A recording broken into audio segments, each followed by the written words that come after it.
வேலையை விட்டுட்டு நம்ம ஏன் நெக்ஸ்ட்டு ஃபுல் டைமாக ட்ரேடிங் இறங்கக்கூடாது? அதுதான் இங்கே தான் நிறைய பேர் ஒரு ட்ரேட் எடுக்கும்போது திடீர்னு ஒரு ஆப்ஷன்ஸ்லையோ இல்லை ஒரு ஃபியூச்சர்ஸ்லையோ ட்ரேட் எடுக்கும்போது அவங்க எதிர்பாராத விதமாக நீங்கள் கொஞ்சம் அதிக லாட் சைஸ் போகும்போது ஃபைனலி ஒரு ட்ரேட் லாஸ் ஆச்சு.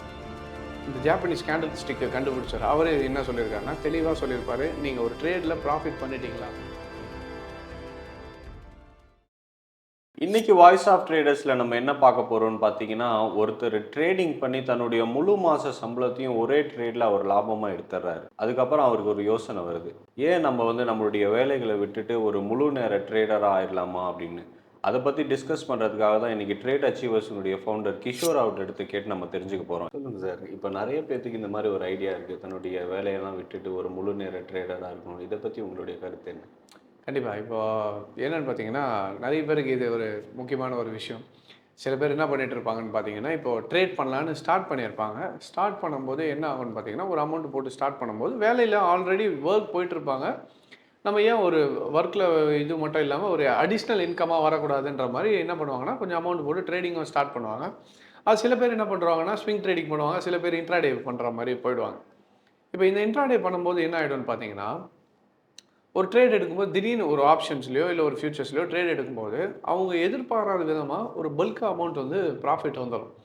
இப்போ அது வந்த உடனே என்ன ஆகிடும்னு பார்த்தீங்கன்னா, அவரோட ஒரு மாதம் சம்பளமே கிட்டத்தட்ட ஒரு ட்ரேட்லேயே வந்துடும். 1 ஆர் 2 ட்ரேட்ஸில் வரும்போது அவர் பொறுத்த வரைக்கும் என்ன நினைப்பார், எதுக்கு ஒரு மாதம் கஷ்டப்பட்டு நம்ம வேலை செய்யணும், அதான் ஒரே ட்ரேடில் நம்மளால் ஒரு மாதம் சம்பளத்தையே எடுக்க முடியுது, எதுக்கப்புறம் நம்ம ஏன் ஒர்க்குக்கு போகணுன்ற மாதிரி ஒரு மைண்ட் செட்டுன்றது ஆட்டோமேட்டிக்காக செய்யும். மனித இயல்பு இது. நான் போய் 25 நாள் ஒர்க் பண்ணி ஒரு 30,000 வாங்குறதுக்கு ஒரு 2 நாளில் ட்ரேடை போட்டேன், வீட்டில் உட்காந்துட்டு அதிலே எனக்கு 30,000 வந்துச்சுன்னா யார் தான் வேணான்னு சொல்லுவோம். ஸோ ஆட்டோமேட்டிக்காக எல்லாருமே ஓகேன்னு தான் சொல்லுவாங்க.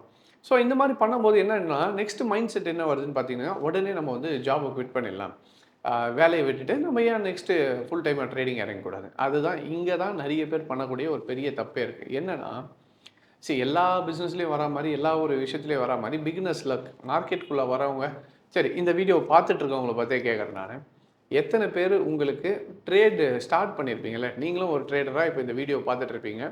நீங்கள் ட்ரேடிங் பண்ணிகிட்டு இருக்கும்போது ஃபஸ்ட்டு ஒரு 1 to 5 ட்ரேட்ஸ்குள்ளே எத்தனை பேர் ப்ராஃபிட் பண்ணீங்க? ஸோ நிறைய பேருக்கு ப்ராஃபிட் வந்திருக்கும். அப்படி ஒரு வேலை வந்திருந்ததுன்னா கீழே கமெண்ட் பண்ணுங்கள். ஃபஸ்ட்டு 5 ட்ரேட்ஸ்குள்ளே நீங்களும் ப்ராஃபிட் பண்ணியிருந்தீங்கன்னா. ஏன்னா அந்த ஃபஸ்ட்டு ஒரு 5 ட்ரேடில் ப்ராஃபிட் பண்ணியிருப்பீங்க பார்த்தீங்களா, அந்த 5 ட்ரேடு தான் அதுக்கப்புறம் உங்களுக்கு எவ்வளோ ட்ரேடு லாஸ் ஆகிருக்கும்.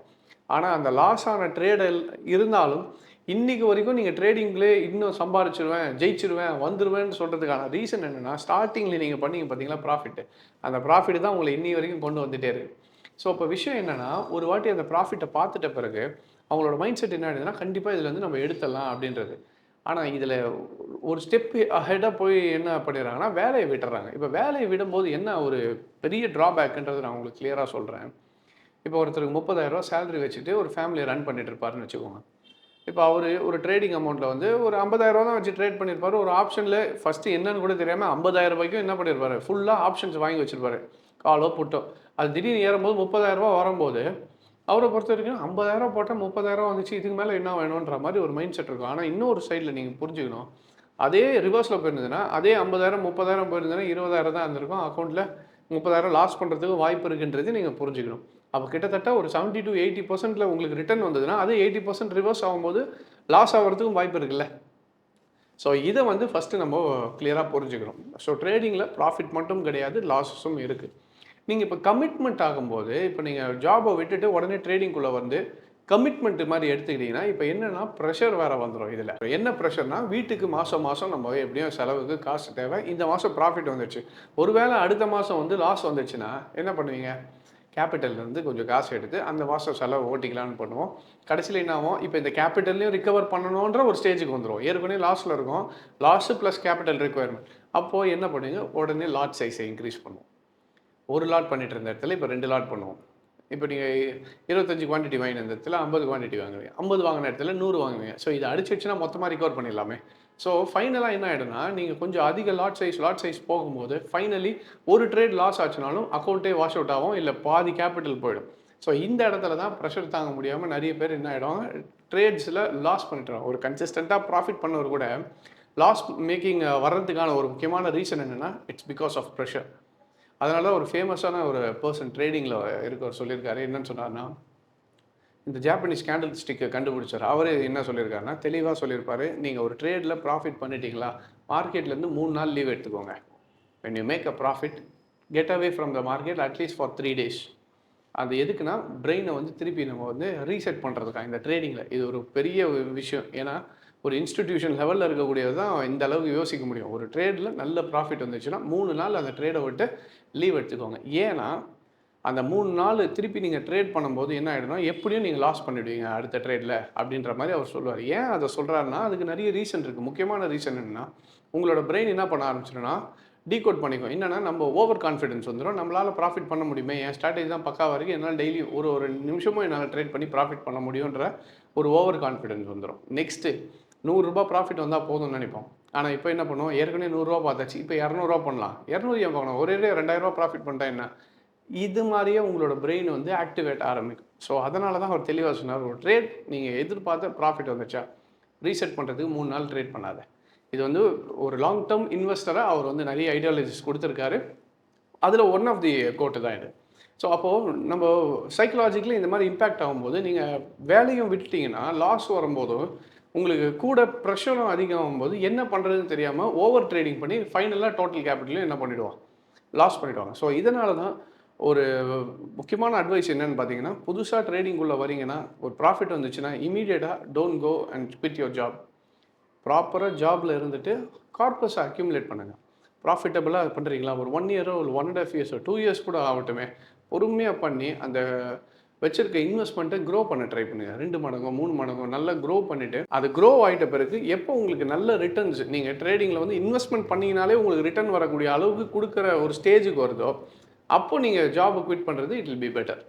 நான் வச்சிருக்கிறதே 50,000, ஆனால் மாதம் எனக்கு 30,000 கமிட் பண்ணால் தயவுசெய்து வராதிங்க. இல்லை என்கிட்ட ஒரு ₹2,00,000 இருக்குது, அப்போ பிரச்சனை இல்லையா? நோ. மார்க்கெட்டில் சஃபிஷியன்ட் அமௌண்ட் இருந்தால் மட்டும்தான் நீங்கள் என்ன பண்ணணும், ஜாபை குவிட் பண்ணிவிட்டு plus proper strategy and proper ரிட்டர்ன்ஸை கன்சிஸ்டண்ட்டாக எடுக்கிறீங்கன்னா மட்டும் ஜாபை குவிட் பண்ணுங்கள். இல்லைனா இந்த டெமோ ட்ரேடிங்கில் பண்ணிவிட்டு ப்ராஃபிட் வருதுன்னு சொல்லிட்டு தயவு செய்து ஜாபை குவிட் பண்ண வேண்டாம். அமௌண்ட் ஃபுல்லாக ரெடி ஆகிற வரைக்கும் கார்பஸும் ரெடி ஆகிடுச்சு, இந்த சைடில் ஸ்ட்ராட்டஜியும் ரெடியாக இருக்குன்னா அதுக்கப்புறம் நம்ம ஜாப் குவிட் பண்ணிட்டு ஃபுல் டைம் பண்ணுறதா இருக்குது. It will be better. இது நல்ல விளக்கத்தை கொடுத்துட்ருக்கீங்க. ஆனால் இப்போ எவ்வளோ அமௌண்ட்டு கையில் இருந்தால் அவங்க ஒரு ஃபுல் டைம் ட்ரேடராகவே இருக்கலாம்? கண்டிப்பாக. இப்போ என்னென்னா, ஒருத்தருக்கு முதல்ல நீட் என்னன்றது புரிஞ்சுக்கணும். இப்போ நான் சொன்ன மாதிரியே ஜாபை விட போகிறீங்கன்ற ஒரு மைண்ட் செட்டுக்கு வந்துட்டீங்க அப்படின்ற பட்சத்தில் நீங்கள் ஃபஸ்ட்டு என்ன புரிஞ்சுக்கணுன்னா, உங்களோட என்னன்னா நெசசிட்டி என்னன்றது புரிஞ்சுக்கணும். ஒருத்தருக்கு 20,000 இருந்தால் போதும்னு பார்ப்பாரு, ஒருத்தருக்கு ₹2,00,000 மாதம் வேணும்னு. அப்போ அதுக்கேற்ற கேபிட்டல் வேணும். சரி, அட்லீஸ்ட் நீங்கள் ஒரு ஃபியூச்சர்ஸ் ட்ரேடரோ இல்லை ஒரு ஆப்ஷன் ட்ரேடரோ இல்லை ஒரு இன்வெஸ்டராக இருக்கீங்கன்னு வச்சுக்கோங்களேன், நீங்கள் இதை மாதிரி எதிர்பார்க்க முடியாது. இன்வெஸ்டராக வேணும்னா கொஞ்சம் ஃபண்டு ரொம்பவே அதிகமாக வேணும். இப்போ ஃபார் எக்ஸாம்பிள் லெட்ஸே இப்போ இப்படி வச்சுக்கோங்க, ஒருத்தர் வந்து ஒரு மாதத்துக்கு 30,000 ₹35,000 அவருக்கு மாதம் இருந்தால் தான் என்னால் ஓட்ட முடியும் அப்படின்ற பட்சத்தில் கிட்டத்தட்ட ஒரு வருஷத்துக்கு என்ன ஆகுதுன்னு பார்த்தீங்கன்னா, எப்படி பார்த்தீங்கன்னா 3,60,000 கிட்ட வருது. ₹30,000 வேணும்னா அப்போ உங்களுக்கு ஏறக்குறைய பார்த்தீங்கன்னா எவ்வளோ கேபிட்டல் இருந்தால் இதை பண்ண முடியும். ஒரு ஆவரேஜ் இண்டெக்ஸ் இது எடுத்துக்கிட்டிங்கன்னா ஸ்விங்காக வருது. ஒரு ஸ்டாக் மார்க்கெட்டில் ஒரு லாங் டேர்ம் ரிட்டர்ன்ஸ் எவ்வளோ வரும்னு பார்த்தீங்கன்னா 10 to 14%. அப்போ மினிமம் 10 to 14%னா அவர் வருஷத்துக்கு ₹3,60,000 பண்ணால் தான் அவரால் 30,000ல் ஓட்ட முடியும். அப்படின்ற பட்சத்தில் ஹீ நீட் மினிமம் 30 lakhs. வருஷத்துக்கு அவருக்கு தேவையான அமௌண்ட்டை 12 months பிரித்து எடுத்துக்கணும்னா 30,000 35 லட்ச ரூபா இருந்தால் தான் அவரால் என்ன பண்ண முடியும். ஸோ கிட்டத்தட்ட அவர் எக்ஸ்பெக்ட் பண்ணுற 35,000ன்றது ரெகுலராக வரும். அப்போ ஒரு 30 லட்ச ரூபா நான் வந்து ஸ்டாக் மார்க்கெட்டில் போட்டு வச்சுட்டேன், ஒரு மியூச்சுவல் ஃபண்ட்லேயே இன்வெஸ்ட் பண்ணிட்டேன், அந்த மாதிரி ஒரு கான்செப்ட்டில் வரீங்கனாலும் 12%னா அப்போ ஒரு 25 lakhs. ஒரு 25 lakhs மினிமம் வச்சுருந்தீங்கன்னா அப்போ 30 to 35,000ன்றது நீங்கள் என்ன எதிர்பார்க்கலாம். மார்க்கெட்டில் ரிட்டர்ன்ஸ் கொடுவோம், அதை வச்சு நீங்கள் ஃபேமிலியை ரன் பண்ணிக்கலாம். இதில் டென்ஷன் கிடையாது, போட்டு வச்சிட்டிங்க அதுவே பார்த்துக்கும். இல்லை ட்ரேடிங்னு வரும்போது, இல்லை எனக்கு அவ்வளோ பெரிய இன்வெஸ்ட்மெண்ட் இல்லைன்னு தான் ட்ரேடிங்கே வரேன்னா, அப்போ இன்வெஸ்ட்மெண்ட் இல்லாதவங்க என்ன பண்ணலாம்னா, ட்ரேடிங் வரும்போது ப்ராஃபிட்டும் லாஸும் அதிகமாக இருக்கும். இப்போ மியூச்சுவல் ஃபண்டில் போகும்போது உங்களுக்கு என்ன ப்ளஸ்னால் 10 டைம்ஸ் தேவைப்படும். இப்போ 3 லட்ச ரூபா வருஷத்துக்கு வேணும்னா அப்போ 10 டைம்ஸ் இருந்தால் மட்டும் தான் நீங்கள் சர்வே பண்ண முடியும். பட் வேற ஆப்ஷனும் ஃபியூச்சராக பண்ணும்போது 10 டைம்ஸ் தேவையில்லை, கம்மியாக இருந்தால் போதும். இப்போ ஃபார் எக்ஸாம்பிள் லெட்ஸே ஒரு 10 lakhsோ ஒரு 15 lakhsோ இருந்தாலே நீங்கள் ரிட்டர்ன்ஸ் வந்து அதிகமாக எதிர்பார்க்க முடியும் பிகாஸ் ஆஃப் ஆப்ஷன் ட்ரேடிங். ஆனால் இதுக்கு ஒரு விஷயம் என்ன வேணும்னா, மியூச்சுவல் ஃபண்டோ இல்லை நீங்கள் ஒரு இன்வெஸ்ட்மெண்ட்டோ என்ன பண்ணுறீங்கன்னா, ஒரு ப்ரொஃபஷனல் உங்களுக்காக பண்ணிகிட்டு இருக்காரு. ஆனால் இப்போ நீங்களே ஆப்ஷன் ஃபியூச்சர் பண்ணிங்கன்னா நீங்கள் ப்ரொஃபஷனலாக மாறணும். ஒன்ஸ் நீங்கள் அந்த ப்ரொஃபஷனல் கேட்டகரிக்குள்ளே வந்துட்டீங்க, அந்த ப்ரொஃபஷனல்னா அப்போ என்ன சார் அப்படின்னு பார்த்தீங்கன்னா, experience and proper strategy and knowledge. அப்போ நீங்கள் ஒரு ப்ராப்பர் நாலேஜ் எடுத்துக்கிட்டு, மார்க்கெட்னா என்னன்றதை புரிஞ்சுக்கிட்டு, ட்ரேடிங்னா என்னன்னு கற்றுக்கிட்டு, அதுக்கப்புறம் அதை வந்து ரெகுலராக பண்ணி பார்த்து எக்ஸ்பீரியன்ஸ் ஆகிட்ட பிறகு, உங்களுக்கு ஒரு பர்சனல் எக்ஸ்பீரியன்ஸ் இருக்குது, ப்ளஸ் ட்ராக் ரெக்கார்டும் இருக்குது. நான் இத்தனை வருஷமாக பண்ணிட்டுருக்கேன். இதில் என்னால் கன்சிஸ்டண்ட்டாக இத்தனை பர்சன்டேஜ் ப்ராஃபிட் பண்ணிக்கிட்டே வர முடியுது. ஒரு மாதத்துக்கு 4% 5% எடுக்கிறவங்களும் இருக்காங்க தான். ஸோ அந்த மாதிரி என்னால் பண்ணிக்கிட்டே வர முடியுதுன்ற பட்சத்தில், தென் நீங்கள் வந்து வேலையை விட்டுட்டு ஒரு கார்பஸ் லெட்ஸே ஒரு 30,000 வேணும்னா, ஒரு 10 lakhs வச்சுட்டு நீங்கள் பண்ணுறீங்கன்னா தாராளமாக எடுக்க முடியும். ஆனால் என்னன்னா, ப்ராப்பர் ஸ்ட்ராட்டஜி. ஆனால் ஒரு மாதமும் கரெக்டாக வரலனாலும் நெக்ஸ்ட் மந்த் அதை டேலி பண்ணுற மாதிரி ட்ரேடிங்கில் கண்டிப்பாக பண்ண முடியும்.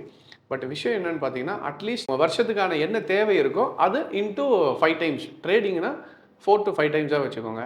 இன்வெஸ்ட்மெண்ட்னா 10 டைம்ஸாக வச்சுக்கோங்க. இதை வச்சுக்கிட்டிங்கன்னா நீங்கள் தாராளமாக பண்ணிக்கலாம். அப்போ 30,000னா 30 லட்சம் இருந்தால் தான் நீங்கள் மியூச்சுவல் ஃபண்டு, இன்வெஸ்ட்மெண்ட் சைடு, ட்ரேடிங்னா ஒரு 10 to 15 lakhs, 12 to 15 lakhs வச்சுக்கிட்டிங்கன்னா ஃபுல் டைம் ட்ரேடராக 30,000 பட்ஜெட்டுக்கு வச்சுக்கலாம். அப்போ நீங்கள் ₹1,00,000 வேணும்னா அப்போ அதுக்கேற்ற மாதிரி நீங்கள் இன்டூ 4 to 5 டைம்ஸ்ன்றதை கால்குலேட் பண்ணிக்கோங்க ஃபார் ட்ரேடிங். இல்லை இன்வெஸ்ட்மெண்ட்னா 10 டைம்ஸ்ன்ற மாதிரி கால்குலேட் பண்ணிவிட்டு அதுக்கு இருந்து எக்ஸ்பீரியன்ஸும் இருந்தால் மட்டும் ட்ரேடிங் பண்ணுங்கள்.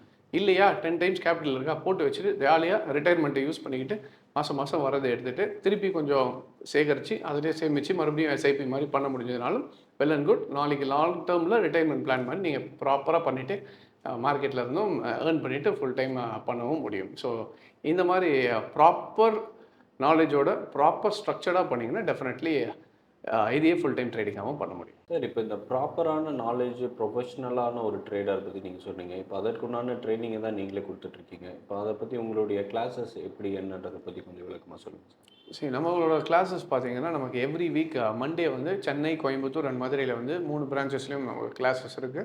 ப்ளஸ் பெங்களூரில் வந்து எவ்ரி ஃப்ரைடே அண்ட் சாட்டர்டே வந்து நமக்கு பெங்களூர்லேயும் கிளாஸஸ் இருக்குது. இன்கேஸ் நீங்கள் கிளாஸுக்கு வர முடியல, டேரெக்டாக வர முடியலனாலும் we do have ஆன்லைன் கிளாஸஸும் நம்மக்கிட்ட இருக்குது. நீங்கள் அதுக்கு வேணுனாலும் கீழே இருக்க நம்பருக்கு கால் பண்ணி கேட்டிங்கன்னா they will give you all the details. இதில் வந்து ப்ரொஃபஷனலாக ஒரு மார்க்கெட்னா என்னன்றது ஸ்டார்ட் பண்ணி இதை எப்படி அனலைஸ் பண்ணணும், ஹிஸ்டாரிக்கல் ரிசர்ச் எப்படி பண்ணணும், எல்லாமே டோட்டலாக will try to give you in 14 subjects. கிட்டத்தட்ட 14 சப்ஜெக்டில் வந்து இதை சொல்லி கொடுத்துட்ருக்கோம்.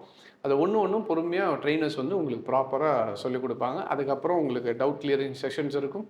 இது இல்லாமல் ப்ராக்டிகல்ஸில் நீங்கள் லைவில் மார்க்கெட்டில் எப்படி ட்ரேட் பண்ணணுன்றதையும் ஒரு ட்ரெயினரோட கைடன்ஸில் உட்காந்து பண்ணுவீங்க. இது முடிச்சிட்ட பிறகும் இல்லை நான் வந்து ஒரு டீமாக உட்காந்து ட்ரேட் பண்ண போகிறேன்னா நம்மக்கிட்டே ட்ரேடிங் ஃப்ளோர்ன்ற ஒரு கான்செப்டும் இருக்குது. ஸோ நம்ம ட்ரேடிங் ஃப்ளோர்ஸையும் நீங்கள் ஆக்சஸ் பண்ணிக்கலாம் with certain terms and condition. So இதை பற்றின ஃபுல் டீட்டெயில்ஸ் வேணாலும் கீழே இருக்க நம்பருக்கு கால் பண்ணி கேட்டிங்கன்னா they'll give you all the details. Thank you sir. இன்றைக்கி நீங்கள் கொடுத்த அட்வைஸ் உண்மையாலுமே ஒரு ட்ரேடருக்கு நல்ல யூஸ்ஃபுல்லான ஒன்றா இருக்கும். இதே போகிற வேறு கேள்விகளோட வேறு எபிசோடில் நாங்கள் உங்களை சந்திக்கிறோம். தேங்க்யூ.